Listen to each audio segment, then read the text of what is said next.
আসামলজি চেনেলটোলৈ আপোনালোক সকলোকে স্বাগতম জনাইছোঁ। আজি ভিডিঅ'টোত ভাৰতৰ নিৰ্বাচন আয়োগৰ মুখ্য নিৰ্বাচন আয়ুক্তৰ বিষয়ে উল্লেখ কৰা হ'ল। ভাৰতৰ কেন্দ্ৰ আৰু ৰাজ্যবোৰত নিৰ্বাচন অনুষ্ঠিত কৰা আৰু পৰিচালনা কৰাৰ সম্পূৰ্ণ দায়িত্ব থাকে ভাৰতৰ নিৰ্বাচন আয়োগৰ ওপৰত। ভাৰতৰ নিৰ্বাচন আয়োগ হৈছে এটা স্থায়ী সাংবিধানিক সংস্থা, অৰ্থাৎ এই আয়োগৰ বিষয়ে সংবিধানত উল্লেখ আছে। এই আয়োগ গঠন কৰা হৈছিল 25 জানুৱাৰী 1950 চনত। সংবিধানৰ 324 নং অনুচ্ছেদত নিৰ্বাচন আয়োগৰ বিষয়ে উল্লেখ আছে। নিৰ্বাচন আয়োগত এগৰাকী মুখ্য নিৰ্বাচন আয়ুক্ত অৰ্থাৎ চিফ ইলেকশ্যন কমিশ্যনাৰ আৰু লগতে দুগৰাকী নিৰ্বাচন আয়ুক্ত অৰ্থাৎ ইলেকশ্যন কমিশ্যনাৰ থাকে। ভাৰতৰ বৰ্তমান মুখ্য নিৰ্বাচন আয়ুক্ত হ'ল ৰাজীৱ কুমাৰ আৰু নিৰ্বাচন আয়ুক্ত দুগৰাকী ক্ৰমে অনুপ চন্দ্ৰ পাণ্ডে আৰু অৰুণ গোৱেল। ভাৰতৰ মুখ্য নিৰ্বাচন আয়ুক্ত আৰু নিৰ্বাচন আয়ুক্ত দুগৰাকীক ভাৰতৰ ৰাষ্ট্ৰপতিয়ে নিযুক্তি দিয়ে। তেখেতলোকৰ কাৰ্যকাল হৈছে 6 বছৰ বা বয়সৰ হিচাপত 65 বছৰ বয়সলৈকে এই পদত কাৰ্যভাৰ গ্ৰহণ কৰিব পাৰে। অৰ্থাৎ কাৰ্যকাল 6 বছৰ পূৰ হোৱাৰ আগতেই যদি 65 বছৰ বয়স হয় তেনেহ'লে অৱসৰ গ্ৰহণ কৰিব লাগে, আৰু 65 বছৰ বয়স হোৱাৰ আগতেই যদি কাৰ্যকাল 6 বছৰ পূৰ হয় তেনেহ'লে তেতিয়াও অৱসৰ গ্ৰহণ কৰিব লাগে। নিৰ্বাচন আয়োগৰ মুখ্য কাৰ্যালয় আছে নতুন দিল্লীত। আজি ভিডিঅ'টোত ভাৰত স্বাধীন হোৱাৰে পৰা বৰ্তমানলৈকে ভাৰতৰ নিৰ্বাচন আয়োগৰ মুখ্য নিৰ্বাচন আয়ুক্ত পদৰ কাৰ্যভাৰ গ্ৰহণ কৰা আয়ুক্তসকলৰ নামসমূহ উল্লেখ কৰা হ'ল। ভাৰতৰ নিৰ্বাচন আয়োগৰ প্ৰথমগৰাকী মুখ্য নিৰ্বাচন আয়ুক্ত আছিল শ্ৰী সুকুমাৰ সেন। তেখেতৰ কাৰ্যকাল আছিল 21 মাৰ্চ 1950 চনৰ পৰা 19 ডিচেম্বৰ 1958 চনলৈকে। ভাৰতৰ দ্বিতীয়গৰাকী মুখ্য নিৰ্বাচন আয়ুক্ত আছিল শ্ৰী কে সুন্দৰম। তেখেতৰ কাৰ্যকাল আছিল 20 ডিচেম্বৰ 1958 চনৰ পৰা 30 ছেপ্টেম্বৰ 1967 চনলৈকে। শ্ৰী SP সেন বাৰ্মা। তেখেতৰ কাৰ্যকাল আছিল 1 অক্টোবৰ 1967 চনৰ পৰা 30 ছেপ্টেম্বৰ 1972 চনলৈকে। ডক্টৰ নাগেন্দ্ৰ সিং। তেখেতৰ কাৰ্যকাল আছিল 1 অক্টোবৰ 1972 চনৰ পৰা 6 ফেব্ৰুৱাৰী 1973 চনলৈকে। শ্ৰী টি স্বামীনাথন।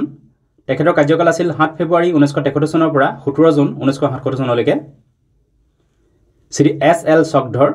তেখেতৰ কাৰ্যকাল আছিল 18 জুন 1977 চনৰ পৰা 17 জুন 1982 চনলৈকে।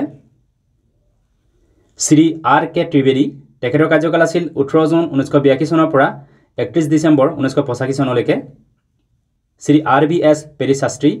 তেখেতৰ কাৰ্যকাল আছিল 1 জানুৱাৰী 1986 চনৰ পৰা 25 নৱেম্বৰ 1990 চনলৈকে। শ্ৰীমতী VS ৰামাদেৱী। VS ৰামাদেৱী হৈছে ভাৰতৰ নিৰ্বাচন আয়োগৰ প্ৰথমগৰাকী মহিলা মুখ্য নিৰ্বাচন আয়ুক্ত।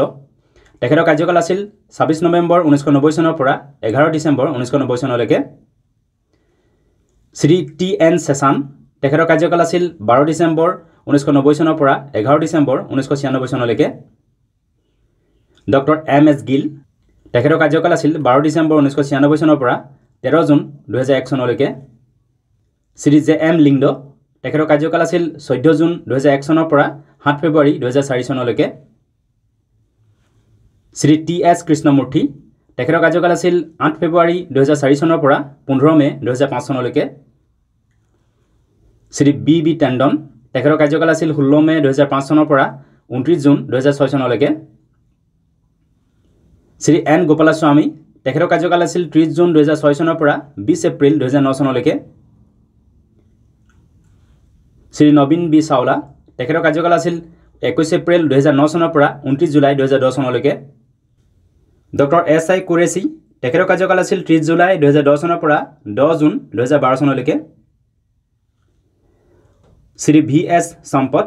তেখেতৰ কাৰ্যকাল আছিল 11 জুন 2012 চনৰ পৰা 15 জানুৱাৰী 2015 চনলৈকে। শ্ৰী হৰিশংকৰ ব্ৰহ্ম। হৰিশংকৰ ব্ৰহ্ম হৈছে মুখ্য নিৰ্বাচন আয়ুক্ত পদৰ কাৰ্যভাৰ গ্ৰহণ কৰা প্ৰথমগৰাকী অসমৰ ব্যক্তি। তেখেতৰ কাৰ্যকাল আছিল 16 জানুৱাৰী 2015 চনৰ পৰা 18 এপ্ৰিল 2015 চনলৈকে। শ্ৰী নাছিম জেইদি। তেখেতৰ কাৰ্যকাল আছিল 19 এপ্ৰিল 2015 চনৰ পৰা 5 জুলাই 2017 চনলৈকে। শ্ৰী AK জ্যোতি। তেখেতৰ কাৰ্যকাল আছিল 6 জুলাই 2017 চনৰ পৰা 22 জানুৱাৰী 2018 চনলৈকে। শ্ৰী OP ৰাৱত। তেখেতৰ কাৰ্যকাল আছিল 23 জানুৱাৰী 2018 চনৰ পৰা 1 ডিচেম্বৰ 2018 চনলৈকে। শ্ৰী সুনীল আৰোৰা। তেখেতৰ কাৰ্যকাল আছিল 2 ডিচেম্বৰ 2018 চনৰ পৰা 12 এপ্ৰিল 2021 চনলৈকে। শ্ৰী সুশীল চন্দ্ৰ। তেখেতৰ কাৰ্যকাল আছিল 13 এপ্ৰিল 2021 চনৰ পৰা 14 মে 2022 চনলৈকে। আৰু ভাৰতৰ বৰ্তমান 25 নম্বৰ সংখ্যক মুখ্য নিৰ্বাচন আয়ুক্ত হ'ল শ্ৰী ৰাজীৱ কুমাৰ। তেখেতৰ কাৰ্যকাল যোৱা 15 মে 2022 চনৰ পৰা আৰম্ভ হৈছে আৰু তেখেত বৰ্তমানো এই পদৰে কাৰ্যভাৰ গ্ৰহণ কৰি আছে। ভিডিঅ'টো চোৱাৰ বাবে ধন্যবাদ। যদি ভিডিঅ'টো ভাল লাগিলে লাইক কৰিবলৈ, লগতে চেনেলটো ছাবস্ক্ৰাইব কৰিবলৈ অনুৰোধ জনালোঁ। ধন্যবাদ।